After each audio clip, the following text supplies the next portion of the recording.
descubriremos el rostro de la mujer que suspira intensamente en esa, como llamamos nosotros, cortinilla. Con M de Misterio, José Manuel García Bautista, buenas tardes. Fernando, buenas tardes. Ese tornillo, esa tuerca, ¿qué pasa? ¿Que estaban dentro de una piedra que tenía cuántos años? Pues un mínimo de 100.000 años, un máximo de 500.000 años. Una piedra que estaba... Evidentemente eso sirve para ilustrar un poco la historia de los Hoppers. No tiene nada que ver con lo que... Se habla de los Hoppers como si fuera un equipo de la NBA, pero no. ¿Qué son los Hoppers? No son los Hoppers de Boston. Los Hoppers son objetos fuera de tiempo, objetos que son imposibles. ¿Y por qué son objetos fuera de tiempo u objetos imposibles?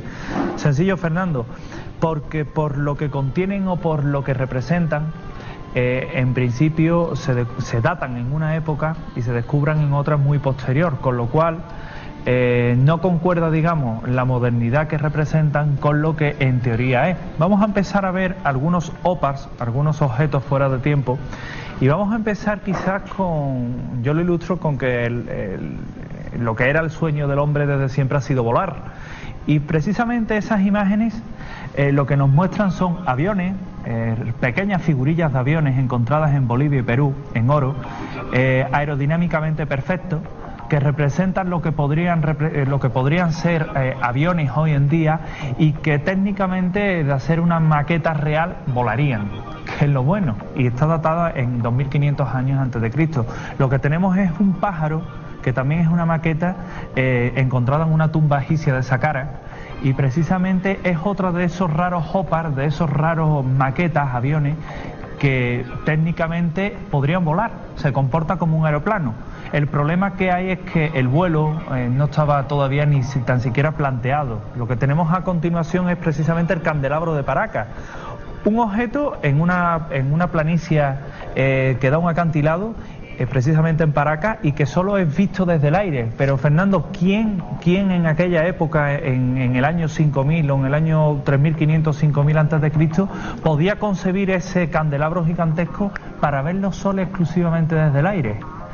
Os podemos ir un poco más al norte y nos encontramos con las pistas de Nazca, las famosas pistas que desde el aire simplemente se ven esos dibujos que estamos viendo, dibujos de representaciones. ¿Y no puede ser eso fruto de la casualidad? No, es hecho con el hombre, con un propósito, con unas líneas claramente identificatorias, ángulos de 90 grados que en la naturaleza no se dan. ¿Lo que intentas decirnos es que ya en aquella época había quien volaba? Sí. ¿O simplemente se dibujaba en el suelo para que los dioses desde arriba lo pudieran ver? Posiblemente, pero estos dibujos tienen la particularidad de que están dictados desde el aire, o sea, corrigiendo las trayectorias de esos dibujos precisamente desde el aire. ¿Y cómo volaban? Hay una explicación lógica a todo ello, hay una explicación lógica y racional. Demuestran de todo. Mira, por ejemplo, otra cosa curiosa, los mapas de Piri Reis, del almirante turco. Esto es curioso porque precisamente se encuentran en el Museo de Topkapi en el año 1949 y representan a la Tierra en un mapa que coincidiría geográficamente con lo que representamos hoy, pero en una época anterior, en una época que podríamos calificar como del año 15.000 antes de Cristo. ¿Y por qué lo sabemos? Porque representa el continente antártico precisamente sin los hielos que la cubren, algo que no ha sido hasta hace bien poco.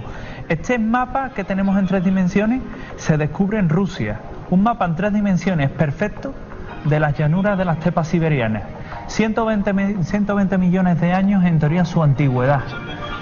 La Tierra tiene una antigüedad de 4.000 millones de años, también hay que recordarlo.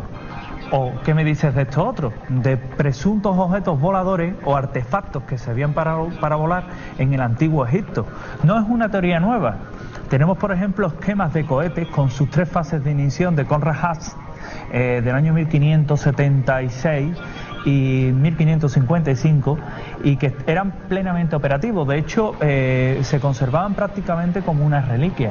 O las figurillas de arcilla que se guardan en diferentes museos peruanos de dioses voladores, mitología, como este, por ejemplo, que algunos astronautas han querido recrear o han querido ver lo que es un módulo de llegada, por ejemplo, de alunizaje. Quizás es un poco exagerar en esa valoración, pero guarda similitud, como lo guarda, por ejemplo, el famoso astronauta que vemos en pantalla y que parece realmente orbitar en torno a un módulo. ¿Por qué no?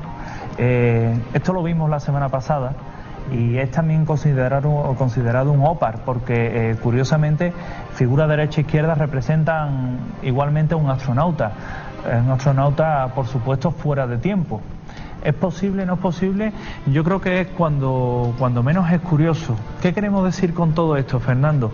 Pues que realmente quizás nuestra ciencia de hoy en día no puede explicar en determinadas causas o determinados hallazgos que se han encontrado en la antigüedad, que se le data con unos ciertos años de antigüedad, miles de años de antigüedad, que en teoría esos miles de años de antigüedad no coinciden o no son suficientemente valorados en contraprestación con el nivel cultural o tecnológico que tenía esa cultura. ¿Pero qué dice la ciencia? ¿Qué dice de todo esto? La ciencia dice precisamente que son objetos imposibles, objetos que técnicamente son reales pero están fuera de tiempo como tales.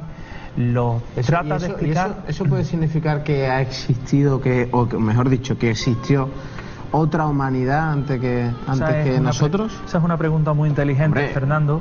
Claro, porque si son objetos imposibles, porque estarían fuera de tiempo, de época, hay que pensar o a que había más desarrollo intelectual del que en principio queremos, y ojo, porque hay muchas teorías, sobre todo en torno al mundo egipcio, que apuntan a que ahí había gente de otros planetas, ¿no?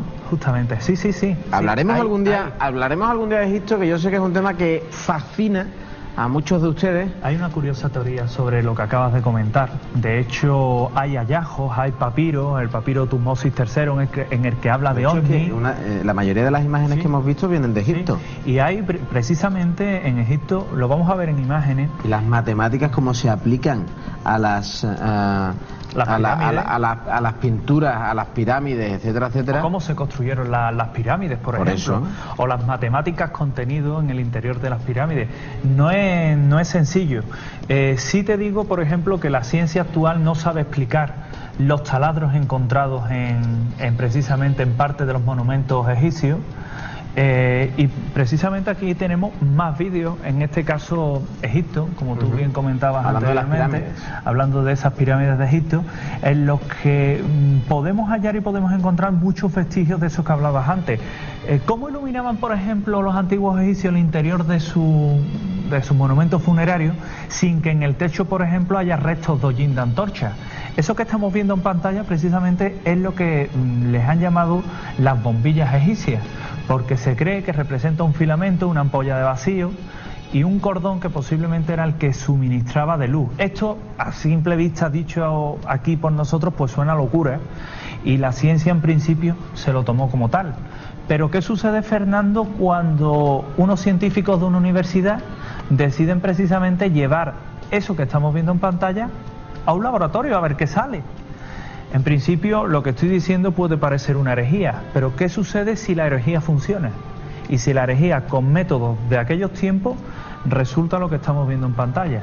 Precisamente una ampolla de luz que se basa en el mismo principio que hemos visto egipcio, el mismo filamento, el mismo, digamos, cable que suministra y digamos que es alimentado por una especie de gas en suspensión, algo similar. El caso es que funciona. Y la prueba y la luz está ahí. ¿Y cómo debemos interpretar cosas como esta?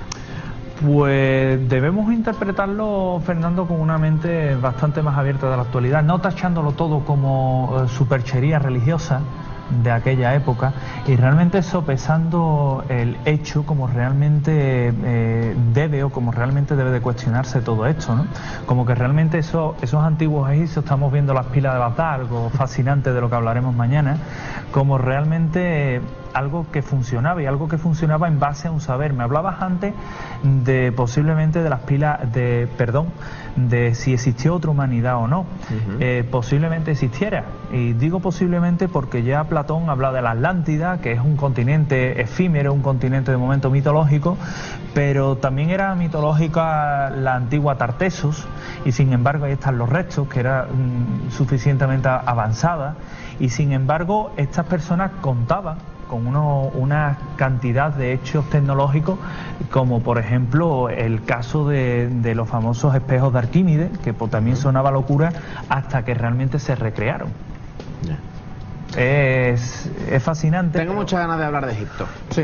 De Egipto tocaremos. Y de las pirámides, La semana. De todas formas, como estamos viendo en pantalla, son imágenes que vamos a seguir comentando. Y de algunas representaciones que hay egipcias, que demuestran efectivamente en el manejo de las matemáticas, de la medicina, con utensilios. Perfectamente. Además hay otra cosa que es bastante importante, que es que a nivel médico, a nivel científico, la cultura egipcia despierta aún muchos interrogantes. Te comentaba antes el tema de cómo se construyó las pirámides. Hay una teoría, una curiosa teoría, en la que dice que las piedras que forman esa pirámide, que si lo alineáramos podría llegar de aquí a China en una altura de 1,5 metros, todas las piedras que contiene la gran pirámide de Keops, pues hay quien dice que incluso los antiguos egipcios concibieron lo que eran los bloques de piedra de la gran pirámide de forma artificial. O sea, que realmente estaremos hablando de no piedras traídas de una cantera, sino piedra hecha artificialmente tipo hormigón, tipo cemento. Es solo una teoría que dicen unos entendidos en esto. Pero dentro de esos mismos bloques de cemento, de piedra, vamos a hablar propiamente, hay un científico, Davidovich, que encuentra, partiendo uno de ellos, restos de pelo, restos de uñas. Si realmente en las pirámides la piedra fuera piedra maciza extraída de una cantera, no tenía por qué estar esos restos orgánicos dentro. Eso solo puede estar dentro si la piedra es artificial. Entonces, nos perdemos. Es un interrogante. Bueno, ya hablaremos de eso rápidamente. Recomendaciones bibliográficas. Precisamente es otra de esos raros Hopars, de esos raros maquetas, aviones, que técnicamente podrían volar. Se comporta como un aeroplano. El problema que hay es que el vuelo no estaba todavía ni tan siquiera planteado. Lo que tenemos a continuación es precisamente el candelabro de Paracas. Un objeto en una planicie que da un acantilado, precisamente en Paracas, y que solo es visto desde el aire. Pero Fernando, ¿quién? Porque por lo que contienen o por lo que representan, en principio se datan en una época y se descubran en otra muy posterior, con lo cual no concuerda, digamos, la modernidad que representan con lo que en teoría es. Vamos a empezar a ver algunos OPARs, algunos objetos fuera de tiempo, y vamos a empezar quizás yo lo ilustro con que lo que era el sueño del hombre desde siempre ha sido volar. Y precisamente esas imágenes, pues un mínimo de 100.000 años, un máximo de 500.000 años. Una piedra que estaba, evidentemente eso sirve para ilustrar un poco la historia de los Hopars. No tiene nada que ver con lo que... Se habla de los Hopars como si fuera un equipo de la NBA, pero no. ¿Qué son los Hopars? No son los Hopars de Boston. Los Hopars son objetos fuera de tiempo, objetos que son imposibles. ¿Y por qué son objetos fuera de tiempo u objetos imposibles? Sencillo, Fernando.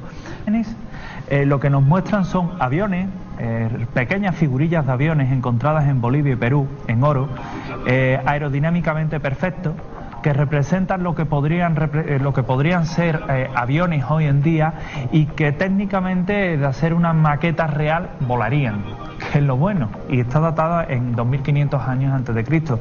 Lo que tenemos es un pájaro, que también es una maqueta encontrada en una tumba egipcia de Saqqara.